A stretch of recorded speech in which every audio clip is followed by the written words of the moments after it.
God bless you all. God bless you all. And I never thought anything like this could happen in America. Never thought it could happen. The only crime that I have committed is to fearlessly defend our nation from those who seek to destroy it. From the beginning, the Democrats spied on my campaign. Remember that? They attacked me with an onslaught of fraudulent investigations. Russia, Russia, Russia. Ukraine, Ukraine, Ukraine. Impeachment hoax number 1. Impeachment hoax number 2. The illegal and unconstitutional raid on Mar-a-Lago, right here. The lying to the FISA courts, the FBI and DOJ relentlessly pursuing Republicans, the unconstitutional changes to election laws by not getting approvals from state legislators, the millions of votes illegally stuffed into ballot boxes and all caught on government cameras. And just recently, the FBI and DOJ in collusion with Twitter and Facebook in order not to say anything bad about the Hunter Biden laptop from hell, which exposes the Biden family as criminals and which, according to the pollsters, would have made a 17-point difference in the election result. And we needed a lot less than that, like about 16.9. It would have been in our favor, not my favor, our favor, because our country is going to hell. And we remember the 51 intelligence agents who said Hunter Biden's laptop was Russian disinformation. It didn't exist. It was Russian disinformation. Remember that? And that was all confirmed strongly by the FBI when they all knew that it wasn't Russian disinformation. And so much more. Our elections were like those of a third world country. And now this massive election interference at a scale never seen before in our country, beginning with the radical left, George Soros-backed prosecutor Alvin Bragg of New York, who campaigned on the fact that he would get President Trump. I'm going to get him. I'm going to get him. This is a guy campaigning. He wanted to get President Trump at any cost, and this before he knew anything about me, didn't know a thing about me. He was campaigning. As it turns out, virtually everybody that has looked at this case, including rhinos and even hardcore Democrats, say there is no crime and that it should never have been brought. Never have been brought. Everybody. Even people that aren't big fans have said it. They said this is not the right thing to do. It's an insult to our country, as the world is already laughing at us for so many other reasons, like our open borders, our incompetent withdrawal from Afghanistan, where we left behind American citizens, $85 billion worth of the best military equipment in the world, lost 13 magnificent young lives, and far too many to mention that are so badly hurt with the loss of arms and legs and facial obliteration. The most embarrassing time in our country's history, in my opinion. Then our give up on energy independence and even energy dominant. We're going to be dominant within 6 months, more than any other nation ×2. We had this all just 3 years ago. Our raging crime statistics, if you look in Democrat-run cities, numbers the likes of which we have never seen before. The open threats by various countries of the use of nuclear weapons, something never mentioned or discussed by outside nations during the Trump administration, and which could very well lead under the Biden administration's leadership to an all-out nuclear World War III. Can happen. We're not very far away from it, believe it or not. An economy that has been crippled by the biggest inflation we have seen in more than 60 years. and a military that I used to defeat ISIS in 4 weeks. They said it would take 4 years. 4 weeks. To kill al-Baghdadi and Soleimani, that has now gone woke at the top levels by trying to indoctrinate everyone down to the lowest ranking patriot. But now they have really stepped up their efforts by indicting the 45th President of the United States, who received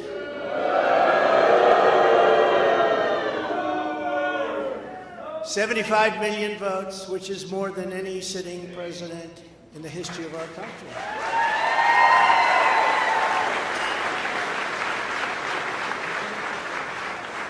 And in the wings, they've got a local racist Democrat district attorney in Atlanta who is doing everything in her power to indict me over an absolutely perfect phone call, even more perfect than the one I made with the president of Ukraine. Remember, I kept saying that's a perfect call. This one was more perfect.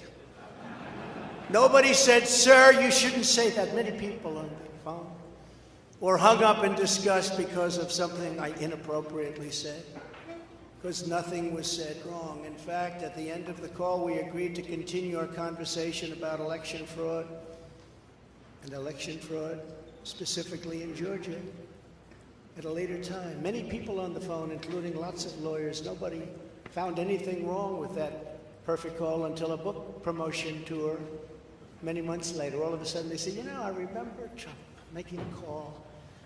Let's look at that. This fake case was brought only to interfere with the upcoming 2024 election, and it should be dropped immediately.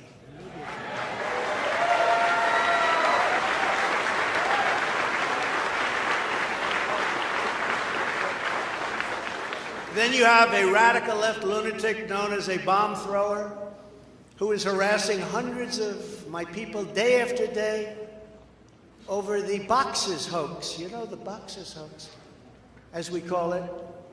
Just so everyone knows, I come under what's known as the Presidential Records Act, which was designed and approved by Congress long ago just for this reason. Under the Act, I'm supposed to negotiate with NARA, the National Archives and Records Administration, which as of this date is a radical left troublemaking organization that red flags the Constitution of the United States and the Bill of Rights as dangerous and triggering. Can you imagine? This is what we have to deal with. But there is no criminality under the Presidential Records Act. That is not what it's all about.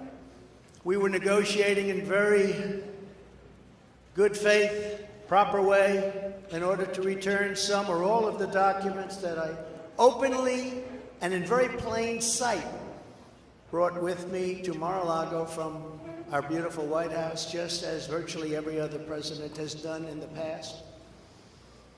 When FBI and DOJ officials with NARA were here, I told my lawyer to show them the very secure storage room in which they were locked. The FBI's sole request in writing was, could you please put another lock on the door? We immediately complied. It's a lot different than the Biden situation, isn't it? The next thing I know, we were raided by many gun-toting FBI agents who took whatever they wanted, including my passports and medical records. Everybody was in shock. Nobody had ever heard of such a raid before. Can't even believe it. Who would think that that could happen today? I immediately thought of the Fourth Amendment that protects against unreasonable search and seizure. But they did it anyway because our justice system has become lawless. They're using it now, in addition to everything else, to win elections. Apparently, they're not looking at me through the view of the Non-Criminal Presidential Records Act. They came up with a new one. This is a new one. And they're looking at me through the Espionage Act. Think of that. How does that sound? Of 1917, where the penalty is death. even though that has absolutely nothing to do with openly taking boxes of documents and mostly clothing and other things to my home, which President Obama has done, the Bushes have done, Jimmy Carter's done, Ronald Reagan has done. Everybody's done. In fact, Hillary Clinton got rid of 33,000 emails, and that was okay. But nobody's done it like Joe Biden. This lunatic special prosecutor named Jack Smith, I wonder what it was prior to a change,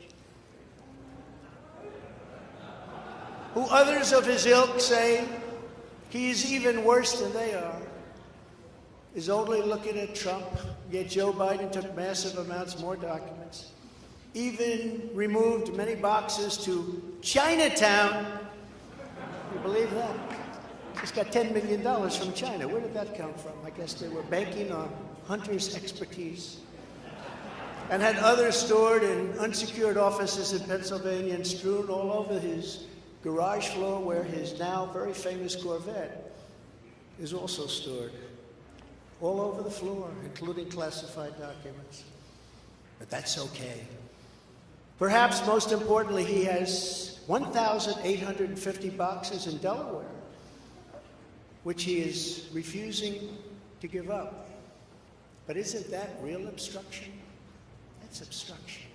As president, I have the right to declassify documents, and the process is automatic. If I take them with me, it's automatic, declassified. Biden was vice president.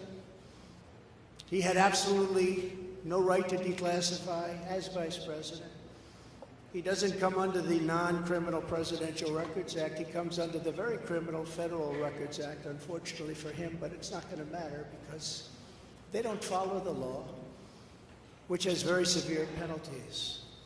He had classified documents that he took while he was a senator, which is absolutely inexcusable. And other senators, including Democrats, are outraged. But he's not being harassed and hounded like the people who work for me are.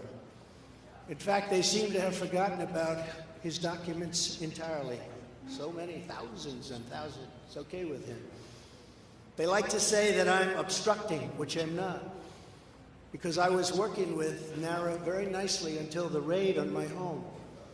But Biden is obstructing by making it impossible to get the 1,850 boxes or explain why many documents were located in Chinatown. Can't explain it. Why were they in Chinatown? I don't know. Lastly, I'm under investigation. This time a civil investigation by another racist in reverse, who also campaigned on, "I will get Trump. I will get him." This was her campaign. Never ran for office. I will get him. Her name is Letitia James. And she proclaimed while campaigning, quote, "I look forward to going into the office of the Attorney General every single day, suing him, and then going home." Just before she knew me. She announced, "What is fueling my soul right now is Trump," and that she had her eyes on Trump Tower. Those eyes are focused on Trump Tower. Didn't know the young lady. She even assured her supporters in an election promise that we're going to definitely sue him. We're going to be a real pain in the ass. He's going to know my name personally.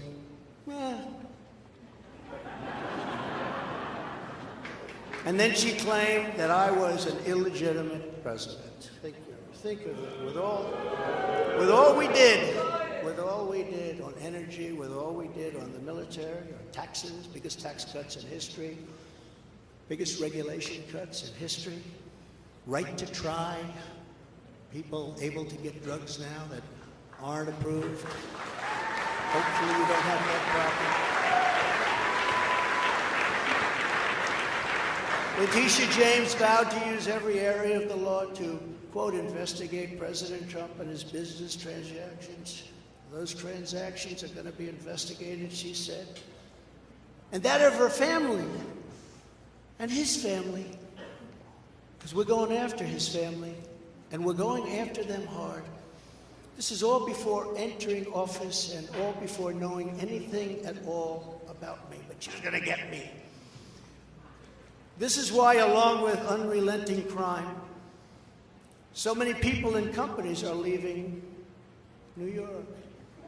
She said that I falsified my financial statements, but in fact we're proving and will prove that my financial statements were substantially more than we submitted, not less. And in all cases have a strong disclaimer clause in them which tells the institutions that may look at that if they want to, not to rely on the statement. But they've got a problem with their case because, number one, I'm very underleveraged. They can't believe it, all the stuff they read and gave, and have very little debt relative to the value of assets. And importantly, not one bank has lost even $1. She was investigating me to save banks. They have very good lawyers.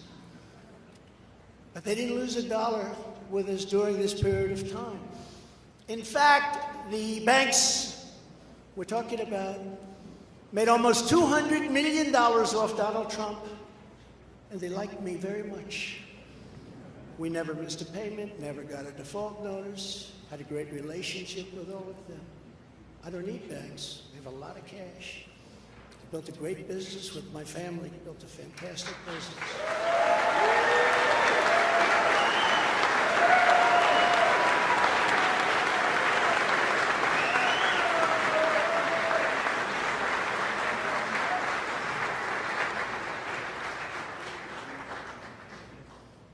I have a son here who's done a great job, and I have another son here who's done a great job.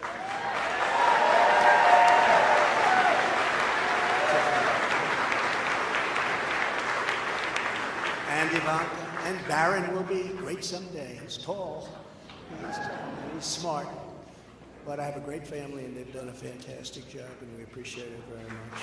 They've done it.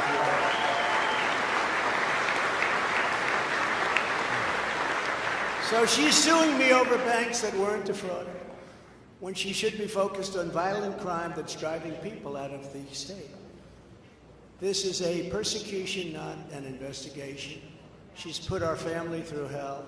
It's cost hundreds of millions of dollars to defend, but our heads are held very, very high. They want to settle the case, but I want no part of that. So here we are now. It's where we were today, in a city that was so great just 4 or 5 years ago. But now we're there, spend time there today, as you possibly read, with a local failed district attorney charging a former president of the United States for the first time in history on a basis that every single pundit and legal analyst said, there is no case, there's no case. They kept saying, there's no case.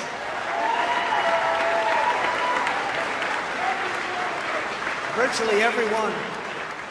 But it's far worse than that, because he knew there was no case. That's why last week he delayed for a month and then immediately took that back and threw this ridiculous indictment together. Came out today, everybody said, this is not really an indictment, there's nothing here. My lawyers came to me and they said, there's nothing here, they're not even saying what you did. The criminal is the district attorney because he illegally leaked massive amounts of grand jury information, for which he should be prosecuted, or at a minimum, he should resign. And Alvin Bragg's wife confirmed a report that claimed her husband has Trump nailed on felonies. She has since locked down her Twitter account. His chief prosecutor, who represented the Democrats and crooked Hillary Clinton and a firm run by Chuck Schumer's brother, Robert, he quit the firm in order to go to work in the DA office in order to get Trump. Can you imagine that? Hillary Clinton's lawyer, Democrat firm. Ultimately, he quit as chief prosecutor because Bragg didn't think he had a case. Think of that same guy that brought this ridiculous thing today.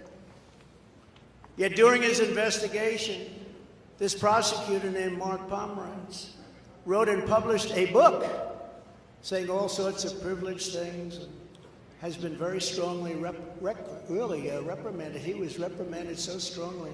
I've never seen anything like it. That's probably the end of it. But what he did was probably very illegal.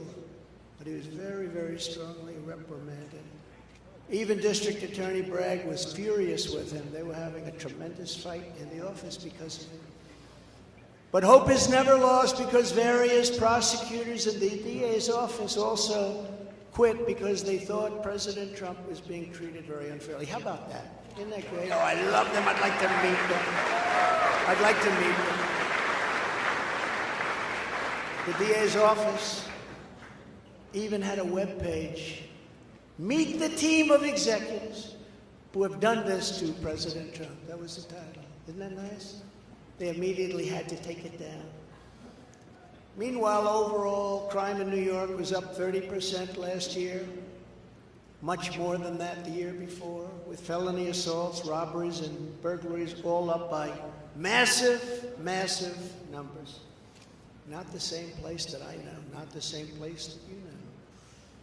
And this is where we are right now. I have a Trump-hating judge with a Trump-hating wife and family, whose daughter worked for Kamala Harris and now receives money from the Biden-Harris campaign, and a lot of men. We recently had another trial, and the same judge told the fine man who worked for me for many, many years that if you admit your guilt, you will be in jail for 90 days. But if you don't, if we go through a trial and you're found guilty, you're going away for 10 years and maybe longer, which for a 75-year-old man with a great family really means life.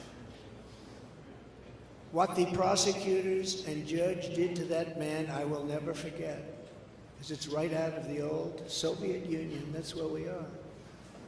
They said, you say anything about Trump, meaning that's bad, and you won't even have to serve the 90 days. You'll walk free. And they say that to many of my employees. We have this Jack Smith lunatic threatening people every single day through his representatives. They're threatening jail terms. But talk about Trump and you'll go free. This is where we are as a nation. Who would have thought? They can't beat us at the ballot box, so they try and beat us through the law. That's the country in which we live, however, right now. The USA is a mess. Our economy is crashing. Inflation is out of control. Russia has joined with China. Can you believe that? Saudi Arabia has joined with Iran. China, Russia, Iran, and North Korea have formed together as a menacing and destructive coalition. Would have never happened if I were your president. Would never have happened. Nor would Russia attacking Ukraine have happened. All of those lives would be saved. All of those beautiful cities would be standing. Our currency is crashing and will soon no longer be the world standard, which will be our greatest defeat, frankly, in 200 years. There will be no defeat like that. That will take us away from being even a great power. If you took the 5 worst presidents in the history of the United States and added them up, they would not have done near the destruction to our country as Joe Biden and the Biden administration have done.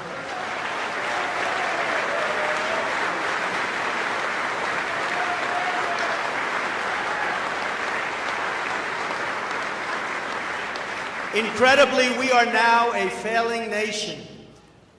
We are a nation in decline. And now these radical left lunatics want to interfere with our elections by using law enforcement. We can't let that happen.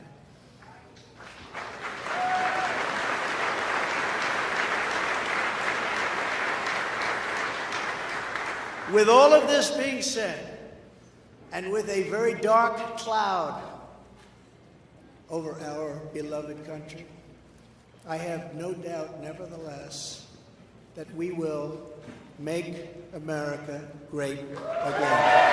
Thank you very much. God bless you, and God bless America. Thank you very much.